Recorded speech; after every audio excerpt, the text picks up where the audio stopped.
so much. It's a great honor for me to be here today in Australia in front of such an amazing crowd and to give this talk, Situation Awareness with the Visual Patient Avatar. Conflicts of interest, most important for this talk, Philips. We have been working together since 2017 in bringing the visual avatar into a product. I always start with showing these coordinates. Anyone in the audience want to take a guess what they code for, which position? I'll give you a hint, it's in the southern hemisphere. It's actually Tasmania, and I choose it. I love the Tasmanian devil, but I choose it because people would say Brisbane or Zurich. It's always the things that come, but it just goes to show numbers are great, but sometimes a picture is easier to show, in this case, the position, right? Because now we all would know where the position is. Visual Patient Avatar is a customer-initiated and customer-driven innovation. We came up with it, the customers, and we went to Philips with it. And we are still working on this. I've been working on this for the past 12 years, and I hope I will be working for it for the rest of my life, because it's like the very start of something. And we are developing new innovation, which I also will show for the avatar. How was the avatar invented? So in my initial pilots training, in the commercial multi-engine training, I was for the first time exposed to this technology here that you see on this primary flight display. It's called synthetic vision. It's a 3D rendering of the flight environment. It looks like the view out of the window on a clear day, and the pilots can immediately recognize where they are, where the mountains are, where the lakes are, where other aircraft are, where the runway is. And it's clear that such a picture is much better than if you would rely on single numbers to make a mental picture. So immediately after the first flight with this thing, I thought, why don't we have something so cool for our monitors? And I tried to draw this visual patient here to have a model of our patient in which the vital signs are shown in a logical commonality with the reality they represent. So for example, if I would close my nose and stop breathing, I would get purple pretty quick before I get gray and black. And the avatar will too. When the patient desaturates, it will get purple, and when the blood pressure rises, it will start to pulsate intensively. I'll show you some avatar visuals. This is just my prediction, so it took us about 20 years to go from this single sensor, single indicator fashion of cockpits, on which I also used to fly on, to this, and I will make the prediction that the same is going to happen in patient monitoring with the avatar, because it's just so simple and the value is so obvious. The theory behind the avatar is situation awareness. Situation awareness is a concept universal in aviation, now also common in medicine. We have Boeing, Airbus engineers here and pilots. They will certainly agree with that. It was invented by Mika Ensley, the immediate best chief scientist of the US Air Force, and I always predict she will receive a Nobel Prize because she's relatively young. She has 200 papers out there for her contributions to patient safety and aviation flight safety. What is situational awareness? Situational awareness is applicable to every aspect of human life: driving a car, flying an airplane, working in an ICU. It's the basis of all our decisions. Without good situational awareness, we cannot make good decisions. How do we get situational awareness? It's a three-level concept. We need to perceive the elements in our system, for example, blood pressure going down, pulse rate going up, surgeon getting anxious if I'm in an OR. I perceive this, then I can comprehend, okay, this might be a bleeding situation, if, for example, also the suction unit is filling with blood, and I will make a short projection into the future, which will be, okay, if I don't do something now, this might not end well, I will call for help, I'll do a blood gas analysis, or the blood products, so on and so forth. Why is it important, situational awareness? Because 80% and more of all aviation accidents are situational awareness accidents. If I review the last three prominent ones, Washington did not see each other, situational awareness level 1 failure. Azerbaijani Embraer jet that was shot down, they thought it was a drone, I hope. Situational awareness level 1 failure. And the pilots of the airplane in South Korea would have put it down 50 meters to the side had they known there was a wall at the end of the runway. And in the Technical University of Munich, in the past decade, there was some very important research done. They analyzed critical incident reporting cases and malpractice claims, and found that also in anesthesia, 80% of the cases and in intensive care are situation awareness failures. It's rarely that the monitor does not ring an alarm, and that's why something happens. It's because information was not presented in a way that care providers could pick it up. I'm an Italian, but I live in Switzerland, and I bring the Swiss cheese model with pride. I would also bring it if I was living in Italy, because it's a great and simple model. It shows how it goes from a hazard to a loss. In order for that to happen, a lot of the holes in our barriers, the barriers are the Swiss cheese, must align in this unfortunate fashion for the error trajectory to go through. What are these slices? For example, a checklist, for example, training, for example, the avatar. All little things that improve our situation awareness.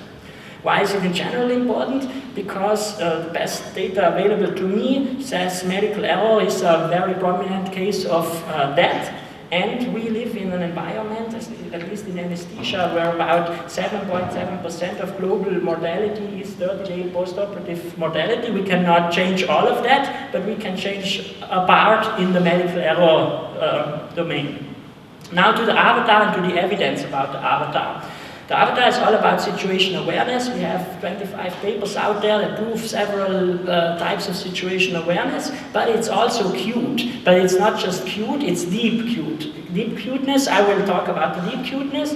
I will show some real-life uses, and also, as the most important thing, we have visual patient predictive. We've been working on it for the past 5 years with the ETH Zurich. It will hopefully go into a product, but it will take us another 5 years, but it's cool. So this is the first study published in the PJA. What we did here was we showed scenarios, monitoring scenarios to care providers for 3 seconds and 10 seconds. And then we made the screens go black, and we just asked them how was the vital sign status, and also how was the confidential and perceived workload. And you can see here, when looking at 3 seconds, people can get twice as much, more than twice as much with the avatar, and when looking 10 seconds, they can still get twice as much with the avatar information about the vital signs. And you see, it's not something that happens for some people and not for others. It's something that happens for everyone. This is a simple man-machine interface kind of thing. Increases perceived confidence, reduces perceived workload, and I want to show you also the high fidelity study that we did, where we found that when the avatar was available, care providers more frequently and earlier set the cause of the emergency, because they just saw, like in the organs, in the avatar you will see how the vital streams are connected with one another. It works with peripheral vision. We did this by locking the participant's gaze here on this cat and then showing avatar visuals in the screen, and we found that 2/3 of the parameters of the avatar can be seen in peripheral vision, which is in reality really cool and important because you permanently see your patient turning purple. We can do a test together. So I'll show you here what the avatar does when the blood pressure gets high. You see the avatar, it starts to pulsate out over the normal line. And now let's try if we can do it with peripheral vision. If you look here at the star, and if I start this again, you will be able to pick up the avatar. Look at the star, you'll see that the avatar, did you see it? You saw it with peripheral vision. And I'll also show you, this is what the avatar looks when it's desaturated, because we need it for another demo that comes right after. Yeah, it comes right after. So let's try to find the one patient that's desaturated. So you will see 9 Philips monitors. I don't have to tell you where the saturation is, you will find it, right? And let's see, the first person who is confident to have identified, just speak out, and I'll stop it after like 5 or 7 seconds and tell you. 3, 2, 1, go. Actually, now. 8, 4 seconds, very good, quickest in the world. I think that's the new benchmark. Now let's do it again with visual patient, but now 2 patients are desaturated, right? And do you remember how the avatar looks when it's desaturated? Yeah, purple, blue. Let's see. Yeah, saw it quicker, right? So we had 134 and probably saw it quicker. Also works better from a distance. This is how the PACUs look in Zurich now. You can spot from here how the patient is doing down there. I'll go a little quicker over it because I want to have a discussion also. So we have real-life feedback studies that just also showed that the care providers find that it helps them to give a quick overview and problem identification, but what makes me the happiest is that the children like it so much. Because you can use it for pediatric anesthesia, you can connect the child to the SpO2 sensor and they will realize it's their avatar, it's becoming alive, and if the children are happy, the parents are happy too. This is just an overview to show you we have published, and the best papers are still coming. We're currently doing a multi-center trial, a study, a large one with the New York Presbyterian Hospital and the University Hospital in Zurich, where we will look at alarm burden improvements, but also if the vital signs will stay within the regular range more frequently if the avatar is there.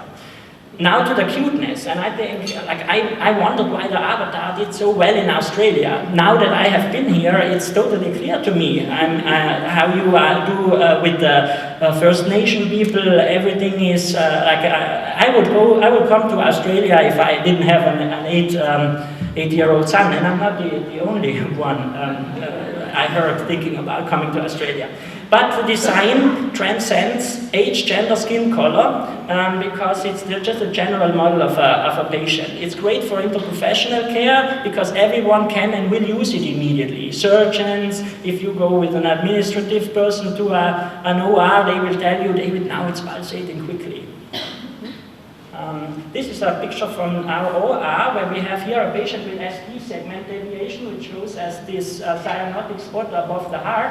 Now we're panning over to a monitor where it's deactivated, and you will see it's like going back to another time. Your brain starts to think again, okay, how do I make sense of the numbers? Where once you're used to the avatar, you have your situational awareness dashboard or centralized thing to look at, and then you go and look at the number. That's not that you can identify easily in the avatar. This is just to show you we are in some high-profile centers already, and here in Australia, Canberra and Cairns, and also the Children's Hospital in Queensland will come online later this year. So it's wonderful. And I also made a picture because I am close to Austria. I don't know where the Austrian colleague is, but Austria is not Australia. ICU of the future. ICU of the future. The avatar allows screen configurations, new things, but, and here I want to show something because we were talking about reducing alarms even further, and I will now keep showing this everywhere in the world because it works so nice. So right now we only have the alarm, the low one and the high one, right? The avatar enables us to have, and we invented that, we did this, and now everyone else is also doing it, but it could also be done a bit differently. But you see we have the avatar a little more conservative than the alarms, so this is like an additional flag more toward the inside before the acoustical alarm sounds. So you could in theory put the acoustical alarms a bit further out just for emergency or real tough stuff, and have the avatar. The avatar does not disturb. And is still very well visible. Now just visual patient predictive real quickly as the final slide. So we exported 38,000 anesthesia cases in 2020 to a supercomputer at the ETH, and Alina Dubadovka here was a PhD student, she's now done with it. Made these models with her professor, and these are predictive models that it's the low-hanging fruit of AI potentially. It's a predictive system that looks at the vital streams that are inside the Philips monitor and projects their future. These are the balanced accuracies. So for example, 20 minutes in advance, we can predict the high temperature with 94% balanced accuracy. How will we show it in the avatar? And that's the beauty of the avatar, because we could not show these many predictions as numbers, but we will show you now how the high blood pressure looks in the avatar. This is what the high blood pressure prediction will look like when the models tell us that deviation will occur in 9 out of 10 cases. So that's what that system will look like, and we would hope that it will help us to go from this alarm-based approach more into this predictive approach. And here, this I just show because we have an outpatient clinic at the airport in Zurich, and I always love it to see the avatar and the airplanes coming together and being together again. And here also, of course, the avatar loves to fly. I always bring the mascot with me, and here yesterday where the First Nation people welcomed us, a couple of hours later the avatar looked at the Southern Cross for the first time and was happy to be here. Thank you.